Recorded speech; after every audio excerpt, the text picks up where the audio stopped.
दोस्तों एसआईआर सर्वे का गणना प्रपत्र आपको बिल्कुल आसान और सही तरीके से किस प्रकार भरना है आज की वीडियो में मैं आपको बताऊंगा। दादा दादी का, माता पिता का, पति पत्नी का और पोता पोती का किस प्रकार आप गणना प्रपत्र भर सकते हैं बिना कोई गलती किए और बिल्कुल सही तरीके से, क्योंकि गणना प्रपत्र यदि आपने सही नहीं भरा तो आपका फॉर्म रिजेक्ट हो जाएगा और ड्राफ्ट लिस्ट में आपका नाम नहीं आएगा। तो चलिए वीडियो को स्टार्ट करते हैं। देखिए दोस्तों, सबसे पहले मैं आपको बता रहा हूँ आपके घर के मुखिया का गणना प्रपत्र आपको किस प्रकार भरना है। यानी कि वो पिता हो सकता है या दादा या दादी आपके हो सकते हैं जिनका नाम 2002 या 2003 की लिस्ट में भी मौजूद है। तो देखिए दोस्तों, ये वाली डिटेल तो आपको पूरी प्रिंटेड मिलेगी। यहाँ पर सब आपको प्रिंटेड मिलेगा। एक क्यूआर कोड आपको मिलेगा। एक नवीन फोटो आपको बिल्कुल यहाँ पर आपका चिपका देना है जिसमें आपका चेहरा बिल्कुल साफ नजर आए। उसके बाद आपको जन्म तिथि लिखनी है DDMMYY के फॉर्मेट से। आधार कार्ड से जन्म तिथि आप लिख सकते हैं। जैसे इस मतदाता की जन्म तिथि है 1 जनवरी 1943, तो यहाँ पर आप देख लीजिए 01/01/1943 इसी फॉर्मेट में आपको लिखनी है। आधार संख्या यहाँ पर वैकल्पिक है। अगर आप लिखना चाहते हैं तो लिखिए, नहीं लिखना चाहते तो आप इसको खाली छोड़ सकते हैं। उसके बाद मोबाइल नंबर सभी मतदाताओं को लिखने होंगे। 10 अंकों का मोबाइल नंबर आपको यहाँ पर दर्ज करना नेसेसरी है। उसके बाद आता है पिता और अभिभावक का नाम। तो पिता का नाम आपको यहाँ पर लिख देना है। इसको इंग्लिश हिंदी दोनों लैंग्वेज में आप भर सकते हैं, कोई प्रॉब्लम नहीं है।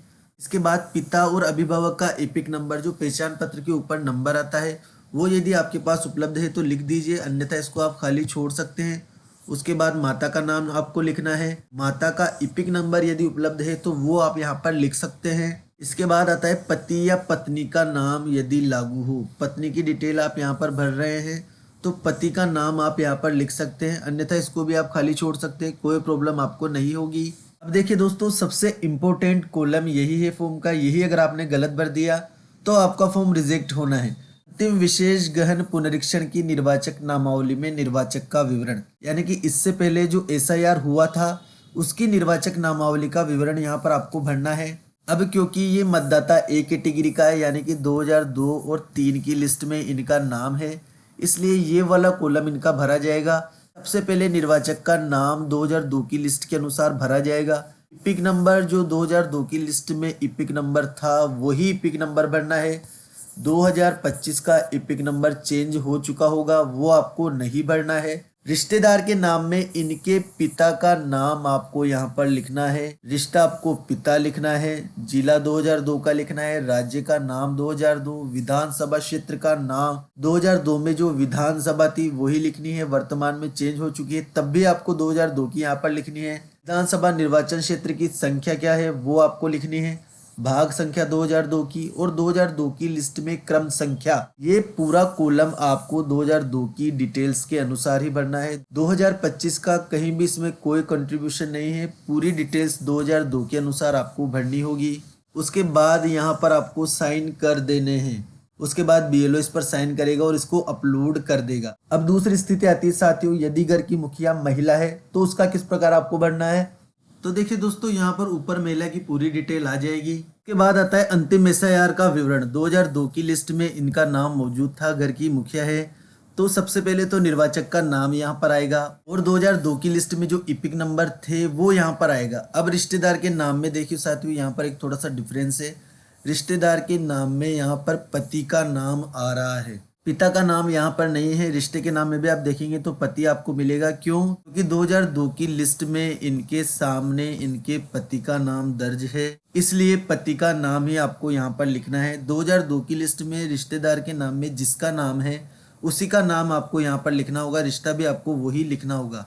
उसके बाद सेम प्रोसेस से आप जिला, राज्य, विधानसभा क्षेत्र भर सकते हैं। अब देखिए दोस्तों, ये मतदाता बहू है, यानी कि पत्नी है किसी की जिसका नाम 2002 की लिस्ट में नहीं है। तो बहू का आपको किस प्रकार भरना है देख लीजिए। जन्म तिथि सेम पैटर्न, आधार संख्या same pattern, mobile number same. पिता और अभिभावक के नाम में पिता का ही नाम आपको लिखना होगा, पति का नाम आपको नहीं लिखना है। माता के नाम में माता का नाम लिखना है। अब यहाँ पर देखिए साथियों, पति या पत्नी का नाम यदि लागू हो तो यहाँ पर आपको पति का नाम लिखना है और पति के इपिक नंबर आपको यहाँ पर दर्ज कर देने हैं। यदि आपके पास अवेलेबल है तो पति के एपिक नंबर दर्ज कर दीजिए, अन्यथा इसको आप खाली छोड़ सकते हैं। इस प्रकार आपको बहुओं का तो ऊपर का डिटेल्स भरना होगा। फोटो आपको यहाँ पर चिपका देना है। अब आता है दोस्तों अंतिम एसआईआर में उस रिश्तेदार का विवरण जिसका नाम 2002 या 2003 की लिस्ट में मौजूद था। तो अब यहाँ पर न तो आपको पति का भरना है, ना सास ससुर का भरना है, यहाँ पर भरना है उसके माता पिता दादा दादी, किसी एक का विवरण आपको यहाँ पर भरना होगा, माता पिता या दादा दादी में से। सास ससुर या पति का आपको यहाँ पर नहीं भरना है। देखिए इसके पिताजी का नाम 2002 की लिस्ट में मौजूद था, तो पिता का नाम मैंने यहाँ पर भर दिया है, पिता का ही 2002 की लिस्ट का इपिक नंबर। और रिश्तेदार के नाम में इसके पिता का नाम जो 2002 की लिस्ट में इसके सामने होगा वो भरना है। रिश्ता यहाँ पर ये उनकी बेटी है, तो पिता आपको यहाँ पर लिखना होगा, जिला 2002 का लिखना होगा, राज्य 2002 का, विधानसभा का नाम भी 2002 का, ये सब सेम पैटर्न से लिखनी है। लेकिन जो ये चार चीजें हैं वो आपको ध्यान पूर्वक भरनी है। उसी के पिता का नाम, उसके पिता की 2002 की संख्या और रिश्ता ऊपर मतदाता का जो इसके साथ रिश्ता है वो आपको यहाँ पर लिखना है। इस प्रकार आपको बहू और पत्नी का भरना है। अब पोता पोती का किस प्रकार भरना है वो भी मैं आपको दिखा देता हूँ। अब देखिए दोस्तों, ये ग्रैंड डॉटर यानी कि पोती का मैं आपको फॉर्म भरकर दिखा रहा हूँ। सारी डिटेल सेम पैटर्न से आपको लिख देनी है, फोटो चिपका देना है। अब यहाँ पर देखिए साथियों, उस रिश्तेदार का विवरण यानी कि पूर्व एसआईआर का, इसमें इसकी दादी का नाम ही 2002 की लिस्ट में मौजूद था और किसी का नहीं था, ना पिता ना माता ना दादा। तो दादी का विवरण हम यहाँ पर भरेंगे। दादी का नाम हमने यहाँ पर लिख दिया है। 2002 की लिस्ट में दादी का जो इपिक नंबर था वो दर्ज किया। रिश्तेदार के नाम में दादी के पति का नाम आ रहा था तो वो ही यहाँ पर हमने लिख दिया है। अब देखिए रिश्ते के नाम में ग्रैंड मदर और दादी यहाँ पर मैंने दर्ज किया है, जो बिल्कुल सही तरीका है। आपको भी इस बात का पूरी तरह से ध्यान रखना है। यदि दादी की डिटेल या दादा की डिटेल आप भर रहे हैं तो रिश्ते में आपको ग्रैंडफादर या ग्रैंड मदर, दादा या दादी ही दर्ज करना है। उसके बाद सेम पैटर्न से आपको भर देना है पूरा फॉर्म। इस प्रकार जो पोता पोती है उनकी डिटेल आपको यहाँ पर भरनी होगी, तभी आपका फॉर्म सही माना जाएगा।